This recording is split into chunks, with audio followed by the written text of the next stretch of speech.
मस्ती एमएस में आपका स्वागत है। आज हम टेस्ट सीरीज लेके चल रहे हैं गॉल्स वर्दी की। पहला क्वेश्चन है, गॉल्स वर्दी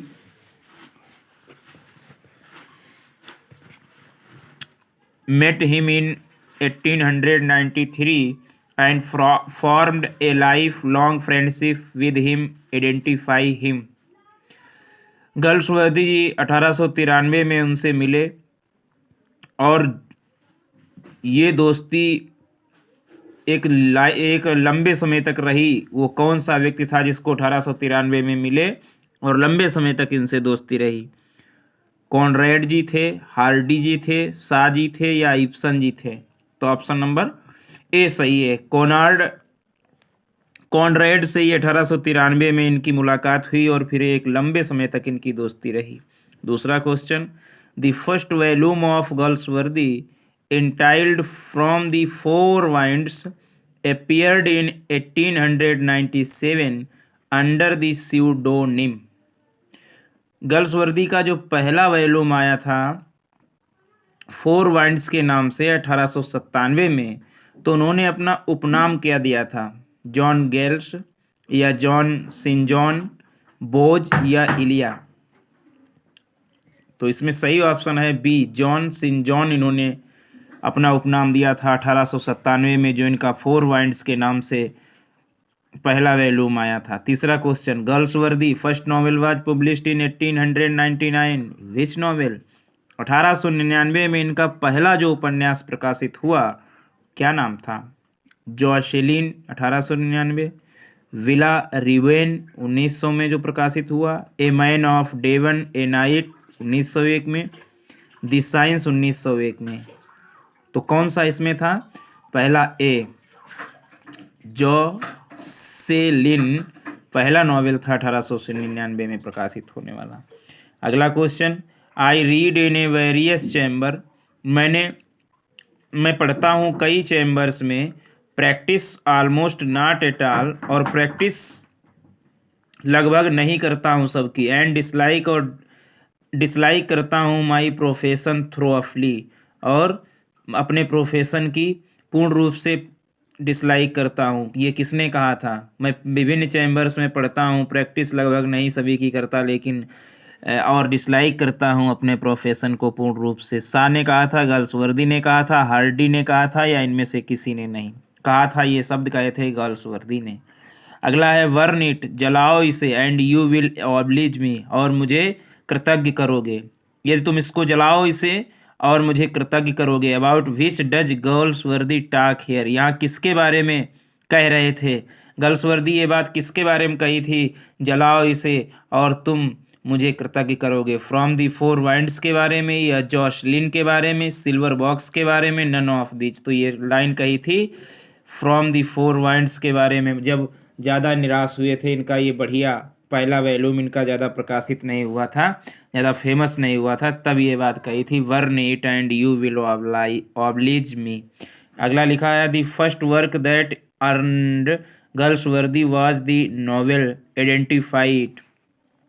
पहला वर्क जिससे गॉल्सवर्दी वाज दी नॉवेल, जो earn Galsworthy was novel identify, मतलब पहला जो प्रथम नॉवेल जो है गॉल्सवर्दी का, उसे बताइएगा। फ्रेटर्निटी है, कंट्री माउस है, दी आइसलैंड फ्रेसिस है, या जॉशलिन है? तो ये तो अभी देख चुके हो, दी आइसलैंड फेरेसी, जिससे कमाई हुई गॉल्सवर्दी ने, नाम कमाया, वो है दी आइसलैंड फेरजिच। अगला question, the Island Pharisees holds up a picture of the wealthy class ruling.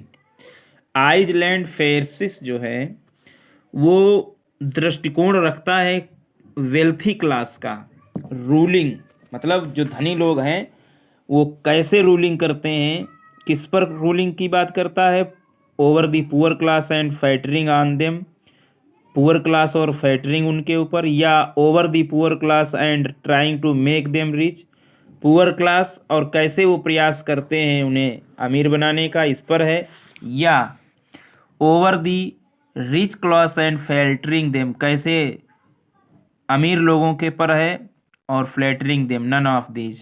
तो ये पहला है ओवर द पुअर क्लास, मतलब आइसलैंड फ्रेजेज दो है, ये दृष्टिकोण है धनी लोगों के और गरीब लोगों के बीच में, और कैसे वो फैंटेनिंग करते हैं उन्हें, इसके बारे में है।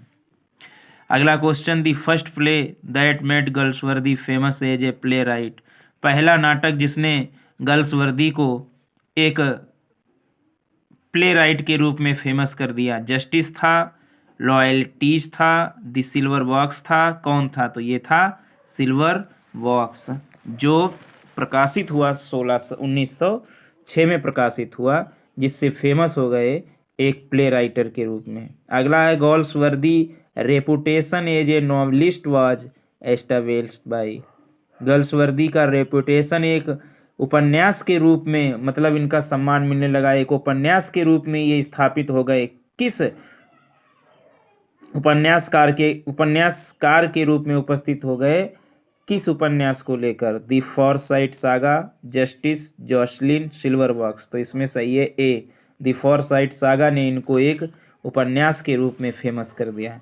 Next, the Forsyte saga includes, मतलब फॉरसाइट सागा में शामिल हैं कौन कौन? The man of property 1906, in chancery 1920, to let 1921 and two interludes, find the interludes, मतलब दो इंटरल्यूड, मतलब ये मैन ऑफ प्रॉपर्टी भी शामिल है 1906 में जो प्रकाशित हुआ, इन चांसरी 1920 वाला और टू लेट 1921 वाला, और दो और उपन्यास शामिल थे इसमें, उनको आप बताइए कौन कौन दो हैं? Indian winter of a Forsyte tales और अवेकनिंग, या Indian autumn of a Forsyte tales या awakening, Indian summer of a Forsyte tales and awakening, कौन है इसमें? तो ऑप्शन नंबर सी सही है, the man of property, in chancery, to let के अलावा दो जो शामिल हैं वो Indian summer of a Forsyte tales और अवेकनिंग शामिल हैं फॉरसाइट सागा में।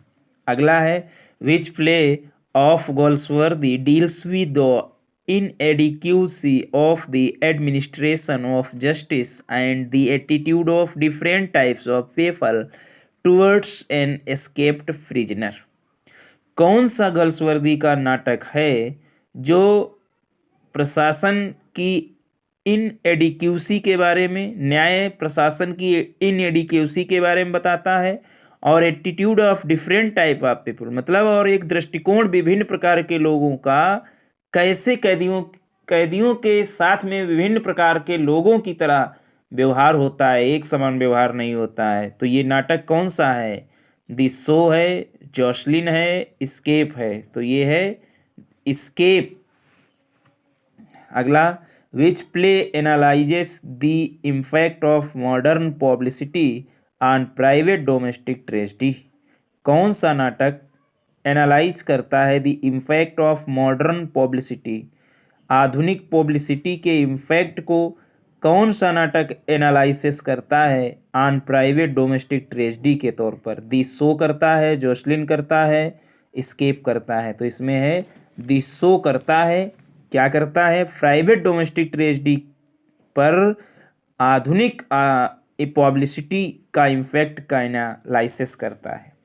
अगला, which play contracts the facts of the various stories in A hotel, मतलब होटल में विभिन्न प्रकार की जो मंजिलें हैं, इनके फैक्ट्स पर विरोधाभाव कौन सा नाटक प्रभाव करता है? The roof, Jocelyn, escape. तो है द रूफ जो है ये नाटक वो है जो विभिन्न प्रकार की मंजिलों, जो होटल में विभिन्न प्रकार की मंजिलों के मध्य जो फैक्ट्स हैं उनके मध्य में विरोध चित्रित करता है। अगला, literature is its own reward who said, ये किसने कहा? साहित्य स्वयं अपना एक इनाम है। शा ने, इब्सन ने, वर्ड्सवर्थ ने, गर्ल्सवर्दी ने। तो ये कहा गर्ल्सवर्दी ने। अगला, the year in which Galsworthy's father died, कौन से साल में गर्ल्सवर्दी के पिताजी की मृत्यु हो गई? Was also the year of the publication of the island Pharisees, और वही साल जो था आइसलैंड फेरिस की प्रकाशन का था। तो कौन सा साल था? 1904 था, 1905 था, 1906 था या 1907 था। तो इसमें ऑप्शन है 1904, यानी ए ऑप्शन सही है, जिस वर्ष गर्ल्सवर्दी के पिता की मृत्यु हुई। और द आइसलैंड फेयरजीज भी इनका उपन्यास प्रकाशित हुआ, जिससे ये बहुत फेमस हुए उपन्यासकार के रूप में। अगला है a turning point in the life of Galsworthy came in with the publication of. एक टर्निंग पॉइंट आया गर्ल्सवर्दी के जीवन में किसके प्रकाशन थे? ए मैन ऑफ पॉवर्टी के प्रकाशन से, या द मैन ऑफ प्रॉपर्टी के प्रकाशन से, या जस्टिस से? तो ऑप्शन नंबर बी सही है, ए मैन ऑफ प्रॉपर्टी के प्रकाशन से गर्ल्सवर्दी के जीवन में एक टर्निंग पॉइंट आया। अगला लिखा है what did Galsworthy become in 1921। Galsworthy 1921 में क्या हो गए? प्रेसिडेंट ऑफ लिटरेरी क्लब हो गए, president of the PEN club London हो गए, या assistant in the PEN club London हो गए? तो ऑप्शन नंबर बी सही है इसमें, ये president of PEN club London के हो गए 1921 में। Next question, what was conferred upon Galsworthy in 1929। 1929 में गर्ल्सवर्दी को क्या प्राप्ति हुई, क्या बन गए ये? ऑर्डर ऑफ डिमेरिट बन गए, बुकर प्राइज बन गए, ऑर्डर ऑफ मेरिट बन गए, नन ऑफ दीज? तो क्या हुए? ना तो इन्हें ऑर्डर ऑफ डिमेरिट बने, ना तो बुकर प्राइज मिला, ऑर्डर ऑफ मेरिट बन गए। ऑप्शन नंबर सी सही है 1929 में। द फर्स्ट प्ले ऑफ गर्ल्सवर्दीज जान चुके हैं, सिल्वर बॉक्स। अगला, which play of Galsworthy has the theme of the problem of unjust. कौन सा नाटक प्रॉब्लम प्ले कौन से नाटक में अनजस्ट की समस्या का विषय है, अनफेयर की समस्या का विषय है, एंड पार्शियल ट्रीटमेंट की समस्या का विषय है, meted out to the poor, गरीबों के साथ, बाय दी लॉ गवर्निंग, मतलब कानूनी सरकार, सरकार का कानून जो है वो गरीबों के प्रति अनफेयर, पार्शियल ट्रीटमेंट और अनजस्ट की समस्या का विषय किस नाटक में है? इट क्लियरली शोज, ये स्पष्ट रूप से दिखाया गया है, that there are two laws, one is meant for the rich and another for the poor. नाटक में ये दिखाया गया है दो प्रकार के कानून एक ही तरीके से गरीबों और अमीरों की तरह से, एक ही कानून दो प्रकार से यूज होता है, जस्टिस में, द सिल्वर बॉक्स में, लॉयल्टीज में। तो ये दिखाया गया है जस्टिस में, सॉरी सिल्वर बॉक्स में। अगला है strife deals with the conflict between. Strife जो इनका प्ले है वो किसके मध्य में कॉन्फ्लिक्ट दिखाया गया है? अमीर और गरीब के मध्य में, लेबर और गरीब लोगों के मध्य में, या पूंजीपति और लेबरों के बीच में? तो दिखाया गया है पूंजीपति और मजदूरों के बीच में कॉन्फ्लिक्ट दिखाई गई है स्ट्राइफ में। अगला है Jack Barthwick appears in. Jack Barthwick जो चरित्र है वो किस में दिखाई देता है? जस्टिस में, फ्रेटर्निटी में, या दी सिल्वर बॉक्स में, या नन ऑफ दिस? तो ये दिखाई देता है सिल्वर बॉक्स में। 23, poor John's appear. Poor John's किस में दिखाई देता है? पुअर जॉन्स दिखाई देता है जस्टिस में, फ्रेटर्निटी में, या सिल्वर बॉक्स में? तो ये दिखाई देते हैं सिल्वर बॉक्स में। इन स्ट्राइफ नाटक में the strike take place at. Strife नाटक में स्ट्राइक जो है किस स्थान पर की जाती है? Tree north tin plate works में, या थर्टैना टाइन प्लेट वर्क्स में, या थर्टैनकर टिन प्लेट वर्क्स में? तो ये दिखाया जाता है ट्री नॉर्था टिन प्लेट वर्क्स में। अगला है who is the leader of the labourers in strife. कौन मालिक है मजदूरों का स्ट्राइफ नाटक में? तो मालिक हैं जैक वार्थविक मालिक हैं, या फाल्डरल मालिक हैं मतलब नेता हैं, या डेविड रॉबर्ट्स नेता हैं? तो नेता हैं स्ट्राइफ नाटक में मजदूरों के डेविड रॉबर्ट्स मालिक हैं, नेता हैं। धन्यवाद। ये 25 क्वेश्चन हुए।